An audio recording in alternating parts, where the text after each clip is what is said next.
Today we are speaking to Toby Fisher. And Toby, tell everybody what your passion is. Real estate. I love real estate. Ugly houses, the better.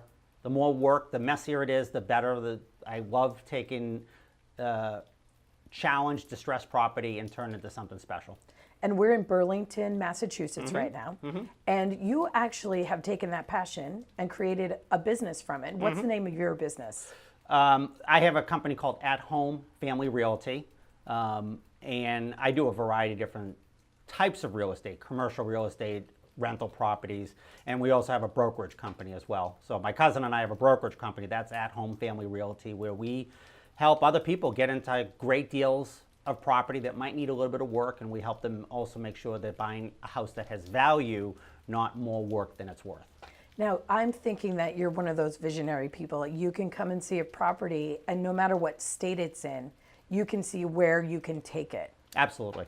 So this property right here that we're at, and the address is 17 Lexington. 17 Lexington Street, Burlington, Mass. Right. And so I'm looking at a pool table down here.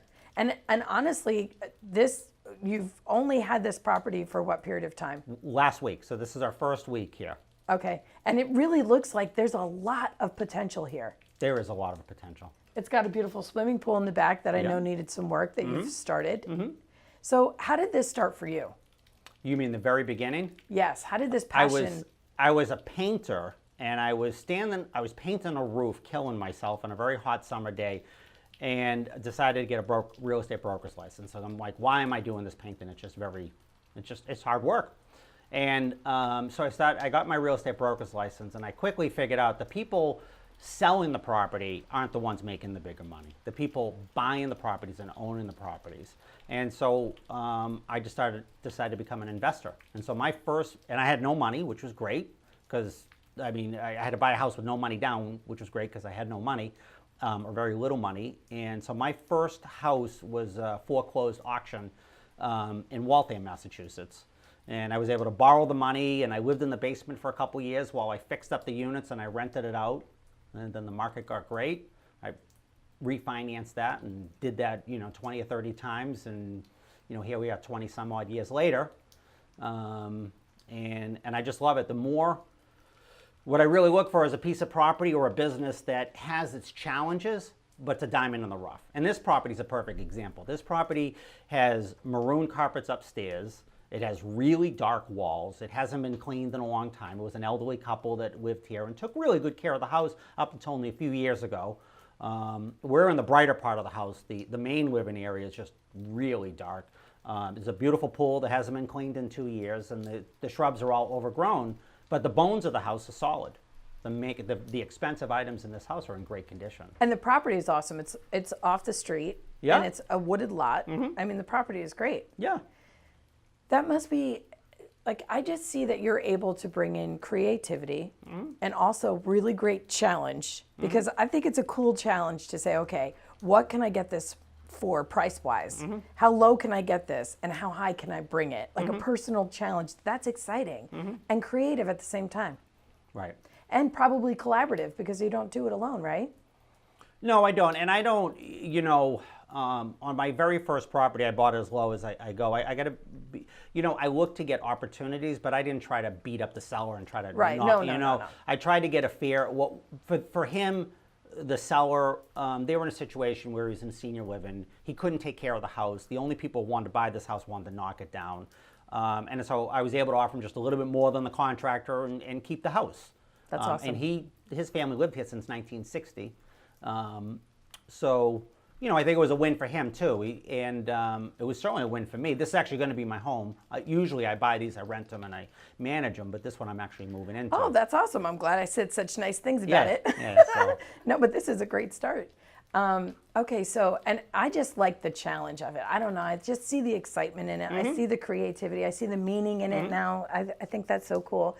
What kind of hesitations or challenges have you faced? Because my audience is sitting there and they're saying, I've always wanted to buy a property, renovate it and flip it, but they're nervous to do that. So I'm sure you've hesitated. I'm sure you've had challenges. I think, I think for me, there's something interesting happened, and this really happened 20 some odd years ago. I had a vision for where I was going to be when I was 50 years old, which, by the way, is only a year from now. So I had a long-term vision, which I don't think most people do. Like, I had a very clear long-term vision of what I wanted to create in my life, and I'm really close to that. So I had, when I was, at the very beginning, I lived in a basement for years. But for me, it wasn't about living in the basement. It was about the future.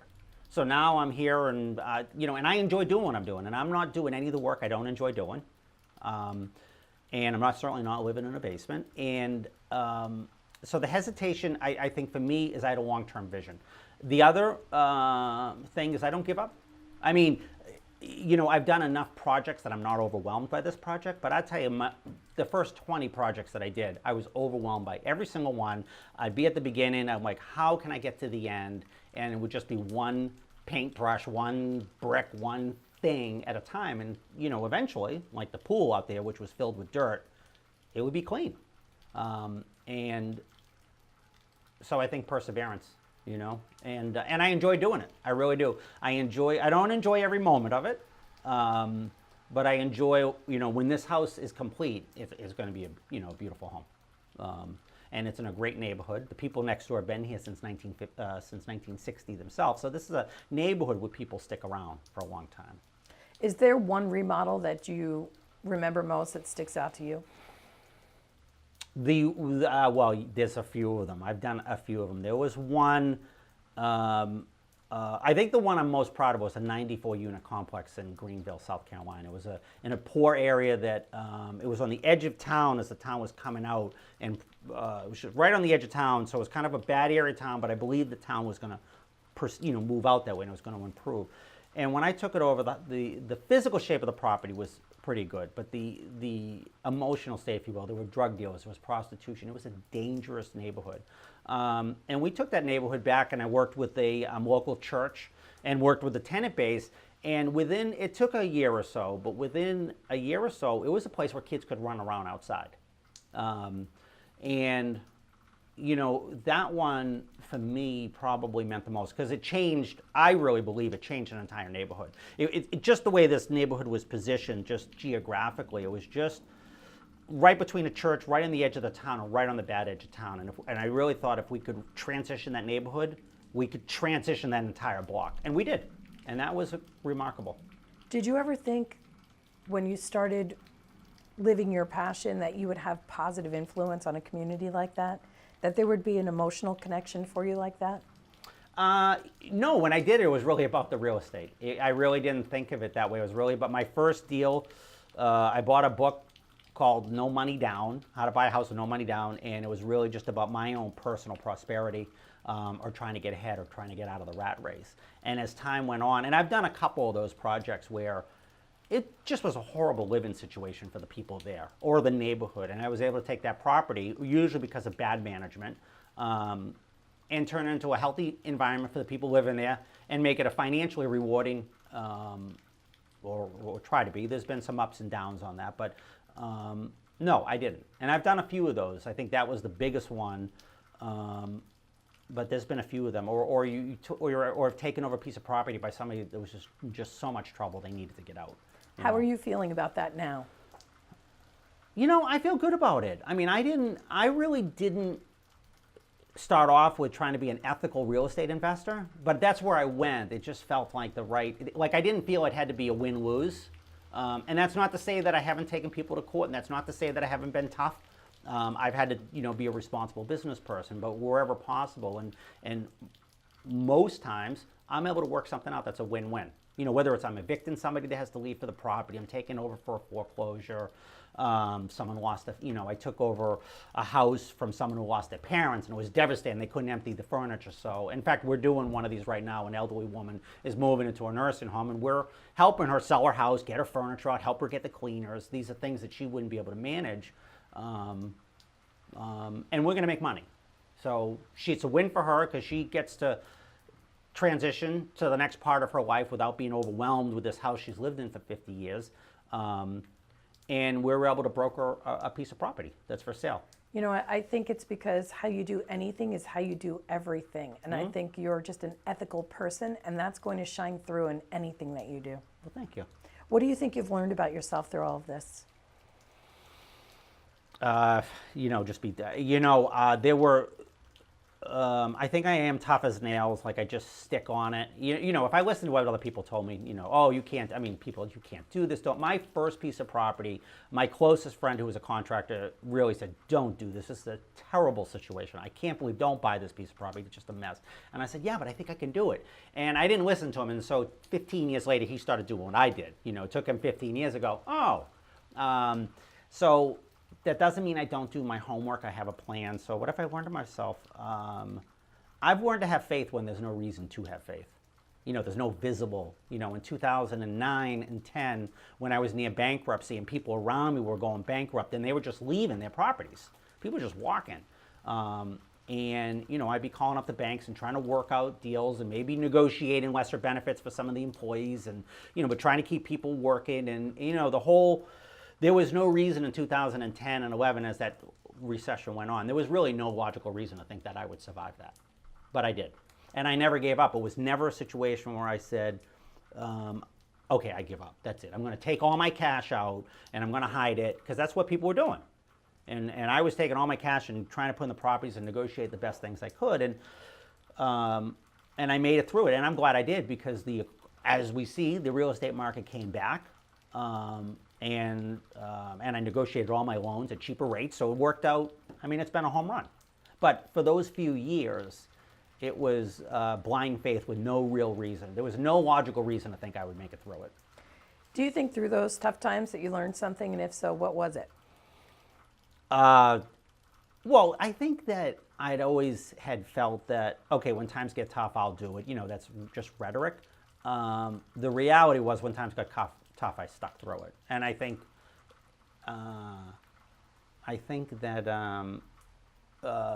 the piece that stuck with me is I knew that I would be okay. I might be broke.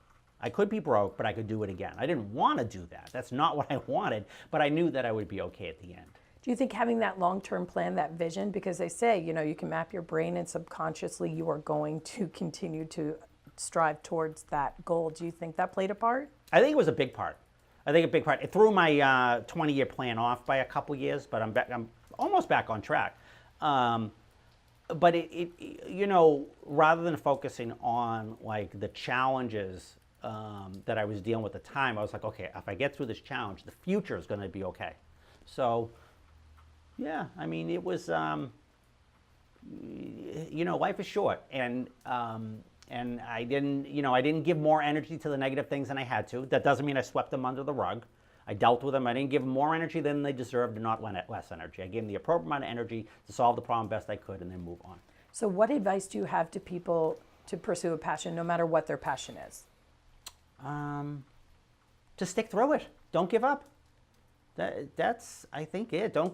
This house, I give you the pool as just a perfect example. If you saw this pool just 6 days ago, it was a disaster. People say, no, you're not going to clean that clothes. This is what they tell me. Put the cover on it. Let's deal with it next year. We're just going to empty the entire pool. And I'm like, no, I'm going to do it. And I've had enough of those. This is a really small example, but I've had enough of those experiences where I'm just going to stick through it. And that doesn't mean I've made everything work. I failed at a few things, and then what would be the worst that happened? I just have a dirty pool, and I wasted some time. So, yeah, I just stick through it, How can people get in touch with you?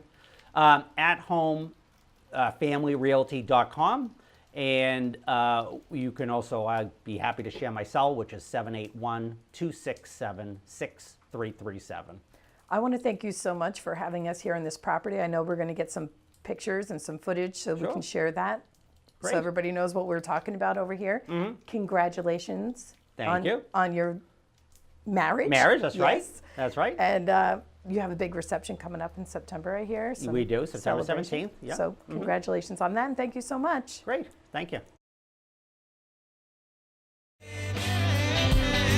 And I talk to you, and I talk to you, and I talk to you, and I talk to you, and we love, and we hate, and we demonstrate. We try to relate. This is this my breakthrough. Whoa. Said now, this my breakthrough. Whoa. Oh man, this my breakthrough. Whoa.